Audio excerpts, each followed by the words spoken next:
I'm your host. I am Kate, and I am excited to get this episode out to you. Let me just be honest. I recorded this episode a few weeks ago, and it was bomb.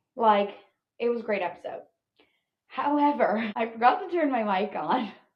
So it was a whole episode with absolutely no sound. I can't just go back and recreate it. So here we are. Okay, so on today's episode, I'm talking about extremes and why they can be beneficial, but they're just not for everyone. And chances are, if you're new on your journey, it's probably definitely not for you. So what I mean by extremes is something that is deviating from your typical lifestyle. So you can think of things like diets like keto, intermittent fasting, Whole30, or programs, if you will, like 75 hard. All of these different extremes are things that can be really beneficial and have their place in certain ways. But for the most part, for the majority of society, you're not ready for it. And I don't even mean to say that you're not ready for it in the sense where you can't do it or it has no place, because there are plenty of beginners that can achieve these things. The problem is when you do them to see results that are not the intended purpose of these things, right? So let's take the keto diet, for example. When you think about the keto diet, you think about weight loss. Let's just be real. The majority of people think about the keto diet and think of it in terms of weight loss. And why is it successful in terms of weight loss is because it forces you to increase your protein intake, you decrease your processed calories and your overall carbs, and you increase your fiber intake because you have to increase your vegetables. And then you have healthy fats because you're pretty much not eating anything processed. These are basic foundational things that you can do without cutting carbs out of your diet, right? If you are eating protein, veggies, and healthy fats, you're eliminating processed foods. You can do that and have higher carb content. Gluten is not the enemy for most people, not for all, but for most people, gluten is not the overall enemy. Potatoes are healthy for you. In fact, they're very nutritious. And you can have a normal overall diet if you cut back on those things that the keto diet forces you into.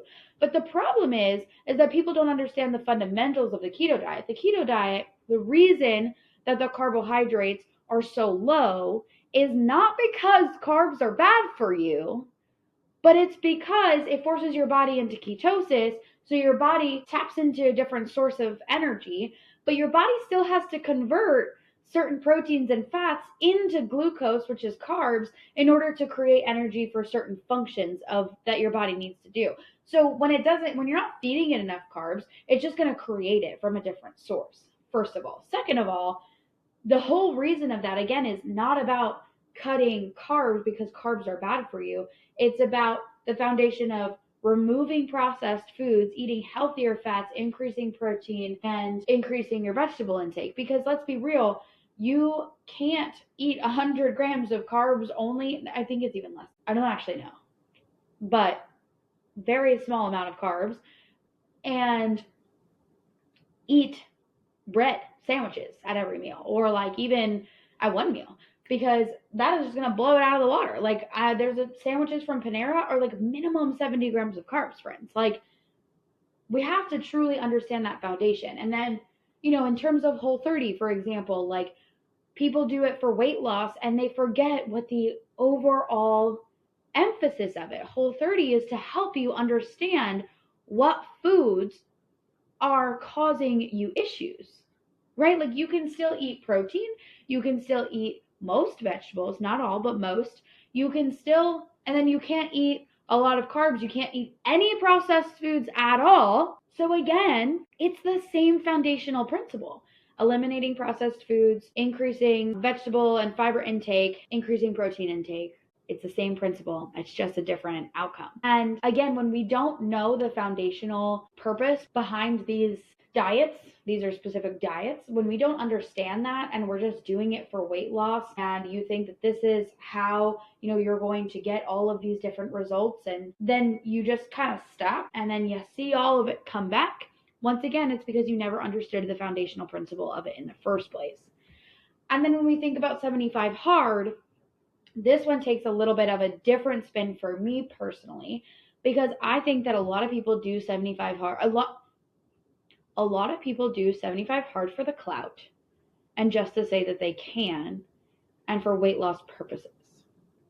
However, if you listen to the origin of 75 hard and you listen to the origin of, the podcast and where it came from back in like 2018, okay, that's literally how old it is. Maybe it was 2019, but it doesn't matter. It's literally at minimum 5 years ago.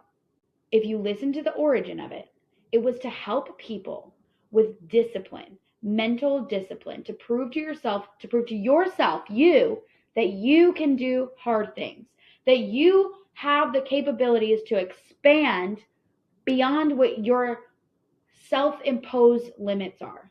Andy Frisella says it time and time again that 75 hard is not a weight loss program.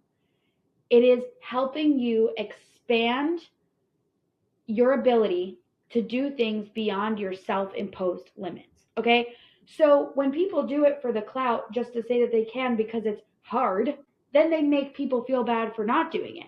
And then people say, oh, my friend got really great results from 75 hard. Why did they get really great results from 75 hard? Because you had to increase your activity level. You had to literally work out more than you probably have ever worked out in your life.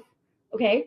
But you have to go on a walk or do a workout for 45 minutes. So your activity level is literally 90 minutes a day. You actually have to work out or be active for 90 minutes a day.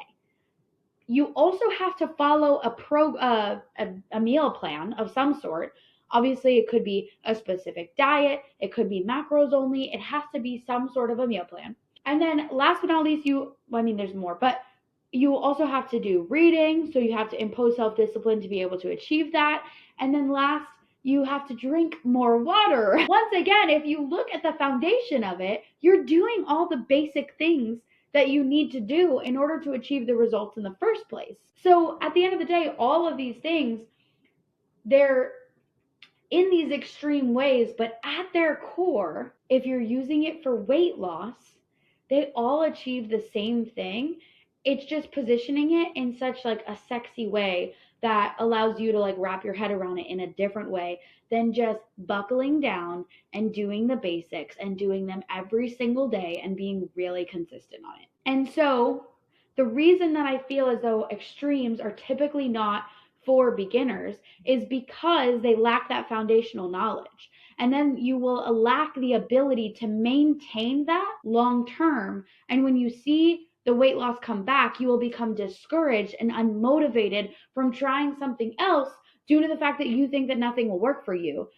When in reality, we were just entering something without the true agreement of it in the first place. And then the last thing that I want to like really harp on in terms of all of this is I want to remind you, you can do it, but if you don't want to, there's nothing wrong with that.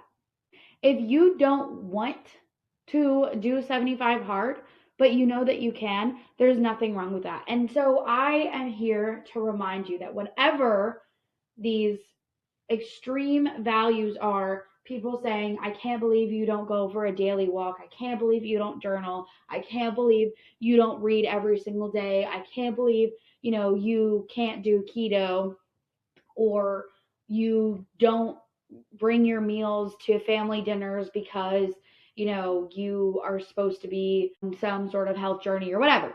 These extremes, just because you don't want to, there's nothing wrong with that. And I think when we look at social media especially, and we look at these people doing these things and, doing the carnivore diet and the keto diet and the 75 hard and the, this over here and like doing the all the things. And we look at these people and they're like these extremists of, you absolutely have to do this really difficult thing that doesn't fit in your lifestyle in order to be a healthy human, it makes you feel incredibly discouraged from actually embarking on a journey to become a healthier version of yourself, because not only do you feel like you can't achieve that, but you honestly feel like you don't want to. You don't even want to start because you just don't want to do that. And there is honestly nothing wrong with that. And that is why I harp on making sure I teach you, my clients, and everybody that it is okay to find a balance in your lifestyle. It is perfectly fine to follow some sort of a flexible macro plan, not want to eat the same things every day, go out to dinner, have a drink here and there. Like, these things are fine. There's nothing wrong with that. And I had a client who was very non compliant with her nutrition and macros.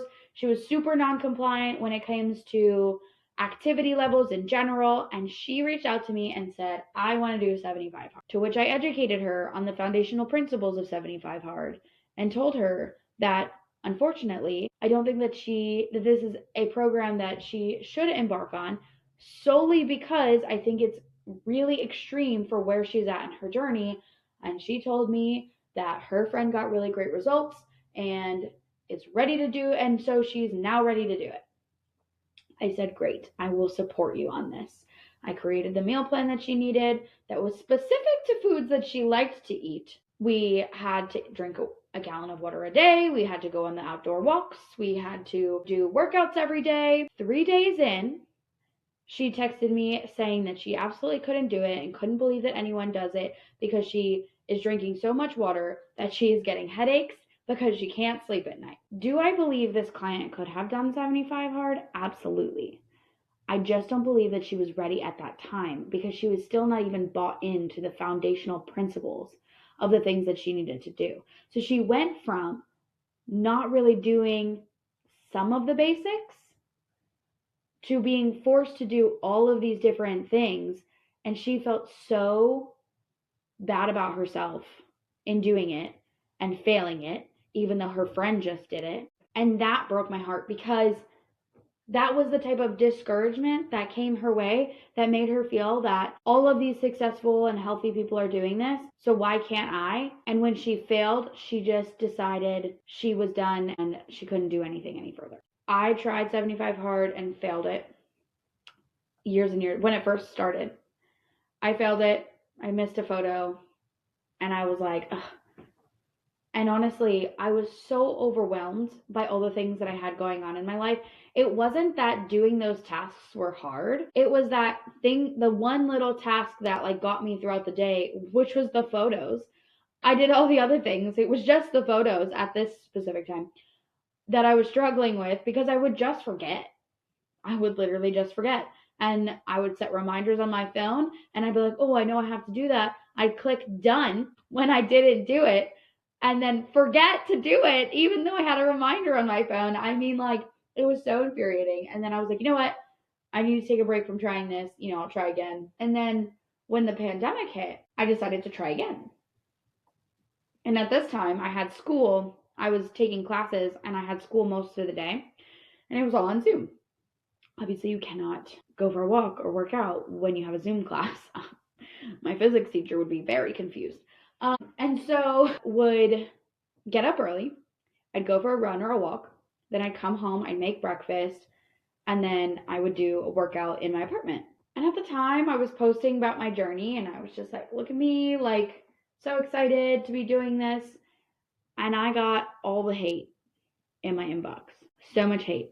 People telling me I was doing it wrong, that I was messing it up, that I had to start over because I wasn't doing it right, all because my workouts were too close together. And then I had people in my inbox telling me that if I can't do it right, then I shouldn't even be doing it at all, or that I don't want it bad enough because, I'm not making the time to do it right. I lived in Baltimore City, where crime is rampant, especially during lockdown. I was super not comfortable with going on a walk in the dark by myself. I just remember being so discouraged because I was like, shouldn't we be cheering each other on instead of bringing people down? Like, there was nobody being like, good for you, so proud of you. No, no, no. Everybody was so quick to be like, well, I did it right, and I don't want people saying that they completed it when they did it wrong.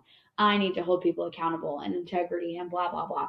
But I'm just like, I don't remember there being a time limit. I knew that they couldn't necessarily be back to back, which is why I would go, I'd come back, I'd go for a run. I'd go for a run, I'd come back, I'd eat my breakfast, I'd make sure Jack had his breakfast, goes to the bathroom, whatever, and then I would complete my workout, like probably roughly 30 minutes between the two. And at this point, I was just like, you know what? This is where those people that do it for the clout and just to say that they can, and for people that don't understand what it's supposed to represent, are coming out. So I just thought to myself, my whole life, people have told me I've had to do certain things and I've kind of refused because you tell me I have to. And when that happens, I just don't do it because I am just not that person. I'm not that person that will tear people down for trying something. And I just want to be really realistic. And then what I realized is that the reason I was failing is because I just didn't want to do it. I didn't want to do it and I didn't want to be torn down and I just needed to uplift myself. And ultimately, I never tried it again. Do I think that I can? Sure. Do I think it's impossible? Absolutely not. Do I think that I am in a place in which I would be successful at it because of my own imposed limitations? The reasons that I wouldn't be successful at it at this time are because of my own imposed limitations, but I am accepting and taking accountability and responsibility for those limitations that I'm imposing on myself. And I am okay with that. And that's what I'm trying to get across here is that just because you see everybody on social media villainizing certain things, gluten, dairy, keto, or not villainizing keto, or whatever, carbs or whatever, just because there are people that are villainizing things or telling you that if you're eating these things or you're doing these things, that means that you're not healthy or you're never going to be successful until whatever. That's just not true. You just have to find the thing that works for you. And it might take some time to figure what that thing is out. But once you do, you're going to feel really refreshed. And maybe at some point you can come back to those extreme things and revisit them and see if it's something that you want to do. But if you don't want to, you don't have to, and there's nothing wrong with that. So that is where I will leave you on today's podcast. And